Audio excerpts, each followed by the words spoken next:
Assalamu alaikum wa rahmatullahi wa barakatuhu. 5 minute အောင်မြင်ခဲ့ရတင်ကန်းစာအမှတ်စဉ်1462ဖြစ်ပါတယ်လောကမှာကျွန်တော်တို့မီတင်းနေထိုင်နေရင်မြင့်မြတ်တော်မူသောအလောရှမြတ်ဘက်ကနေပြီးတော့ကျွန်တော်တို့ကိုအရှင်မြတ်ဘက်ကိုပြန်လှည့်ဖို့အတွက်တမလွန်ကိုပြန်လှည့်သတိရဖို့အတွက်အချက်ပြသင်္ကေတလေးတွေအမြဲတမ်းဖော်ပြလျက်ရှိပါတယ်ကျွန်တော်မြတ်ကုရ်အာန်ရဲ့အာယတ်တော်မှာတမန်တော်မူဆာအလိုင်ဟိဆလာတူဝဆလမ်တခင်ကြီးကပြောပါတယ်Inni anastu nara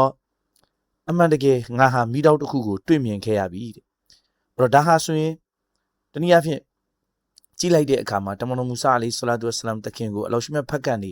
အလောရှမြတ်နဲ့တွေ့ဆုံရမယ်နော်အလောရှမြတ်နဲ့စကားပြောရမယ်အဲ့တော့ဒါလေးတွေမပြောခင်မှာအခုလိုသတိပေးနှိုးဆော်ချက်လေးတွေတင်ပြခြင်းဖြစ်ပါတယ်အဲ့တော့အလောရှမြတ်ဘက်ကကျွန်တော်တို့ထံကိုလည်းအချက်ပြသင်္ကေတလေးတွေအမြဲမပြတ်ဆေးလွတ်နေတော်မူပါတယ်ဥပမာအဖြစ်ကျွန်တော်တို့ဂျနာဇာတစ်ခုအတုပတစ်ခုကိုကျွန်တော်တို့တွေ့လိုက်ရတယ်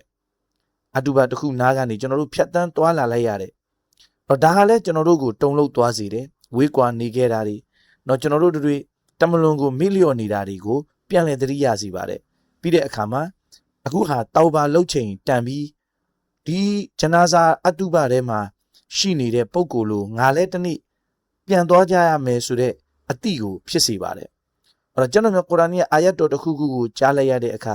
ဒီအာယတ်တော်ဟာကျွန်တော်တူးတဲ့အတွက်တိတန့်ကြားရောက်လာသလိုခံစားရစေပါတယ်ဒီအာယတ်တော်ထဲမှာပါတဲ့ message တွေသတင်းစကားတွေကကျွန်တော်အတွက်ကြားရောက်လာတယ်လို့ကျွန်တော်ခံစားမိစေပါတယ်အဲ့တော့ hadith တော်တစ်ခုကို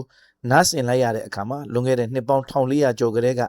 တော့လူပေါင်းတို့ဟာဒီအမိန့်တော်ကိုတော့ကျွန်တော်တို့ထံကိုရောက်အောင်ပို့ဆောင်ပေးခဲ့တယ်အဲ့တော့ပြီးသွားတဲ့နောက်ပိုင်းမှာဒီ hadith တော်ရဲ့အဓိကပြောကြားခြင်းခံရတဲ့သူဥတီခြင်းခံရတဲ့သူဟာကျွန်တော်ပဲဖြစ်နေတယ်ဆိုတဲ့အတိတွေဝင်ရောက်စေပါတယ်အဲ့တော့ကျွန်တော်စိတ်ထဲကနေကြားနေရတဲ့ဒီအတန်ကကျွန်တော်ကိုပြောနေတယ်အဲ့တော့ဒီလမ်းအတိုင်းဆက်မသွားပါနဲ့ဒီလူဟာတင့်ကိုထိခိုက်နစ်နာစေလိမ့်မယ်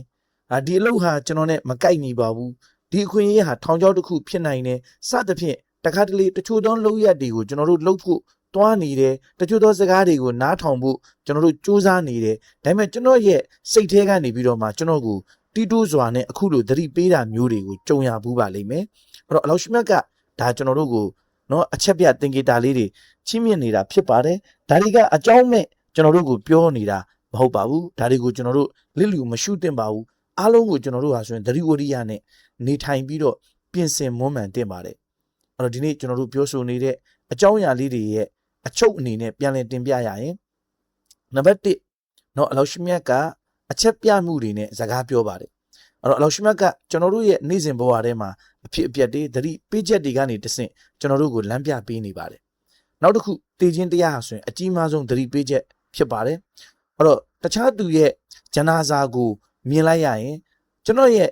နောင်တရခြင်းရောက်နေပြီဖြစ်တယ်လို့ဒါကိုသတိပေးလိုက်တာဖြစ်ပါတယ်အဲ့တော့ကုရ်အာန်နဲ့ဟာဒီသ်ဆိုတာဟာမိမိအတွက်တိုက်ရိုက်သတင်းစကားဖြစ်ပါတယ်အဲ့တော့ကျွန်တော်မျိုးကုရ်အာန်ရဲ့အာယတ်တော်တွေနဲ့ဟာဒီသ်တွေကိုဖတ်ရှုကြားနာရတဲ့အခါမှာကျွန်တော်အတွက်တည်တဲ့အမိန်ပေးနေတာဖြစ်တယ်လို့နှလုံးသွင်းဖို့လိုအပ်ပါတယ်နောက်တစ်ချက်ကတော့ကျွန်တော်ရဲ့ပင်ကိုတိစိတ်ကိုကျွန်တော်နားထောင်သင့်ပါတယ်အကြောင်းကိစ္စတစ်ခုခုလမ်းကြောင်းတစ်ခုခုဒါမှမဟုတ်ရင်လူတစ်ယောက်နဲ့ပတ်သက်ပြီးတော့စိတ်ထဲကနေစိုးရိမ်မှုတွေနဲ့သတိပေးနေပြီဆိုရင်အဲ့ဒီအတန်ကိုကျွန်တော်မိမထားသင့်ပါဘူးအဲ့တော့အရာရာမှာအတိတ်ပဲရှိပါတယ်ကျွန်တော်တို့ကြုံတွေ့နေရတဲ့အဖြစ်အပျက်တွေတည်တည်မွားမွားလေးတွေပဲဖြစ်ပါစေအကြောင်းမဲ့မဟုတ်ဘဲနဲ့ဒါဟာအလောရှမြတ်ဘက်ကနေပြီးတော့မှအစီအမံတွေသတိပေးချက်တွေဖြစ်တယ်ဆိုတာကိုကျွန်တော်တို့သတိချက်ဖို့လိုအပ်ပါတယ်နံပါတ်6အချက်ကတော့လွဲမှားတဲ့အခွင့်အရေးတွေကိုရှောင်ရှားရမှာပါအဲ့တော့ကျွန်တော်တို့ဒီအခွင့်အရေးတိုင်းဟာအကျိုးမရှိနိုင်ပါဘူးတချို့ဟာတွေကကျွန်တော်တို့အတွက်ထောင်ချောက်တွေဖြစ်နိုင်တယ်ဒါတွေကိုကျွန်တော်ကပညာဉာဏ်နဲ့စီစစ်သုံးသပ်ဖို့လိုအပ်ပါတယ်အဲ့တော့သတိပေးချက်တွေကိုလည်းကျွန်တော်တို့လစ်လျူမရှုပါနဲ့အဲ့တော့ကျွန်တော်တို့ရဲ့ဘဝမှာကြုံတွေ့ရတဲ့ဘာသာရေးနဲ့စိတ်ပိုင်းဆိုင်ရာသတိပေးချက်တွေကိုဥပက္ခမပြုဘဲနဲ့အချိန်မီပြုပြင်ပြောင်းလဲရမှာဖြစ်ပါတယ်အားလုံးကျွန်တော်တို့တွေဒီနေ့သင်ခန်းစာကနေမိမိဘဝအတွက်တစ်ခုမဟုတ်တစ်ခုအကျိုးခံစားရပါစေလို့ဆန္ဒပြုဆုမွန်ချွေပါတယ်အစ္စလာမုအလိုင်ကွမ်ဝရဟ်မတ်တူလာဟီဝဘရကာတူဟူ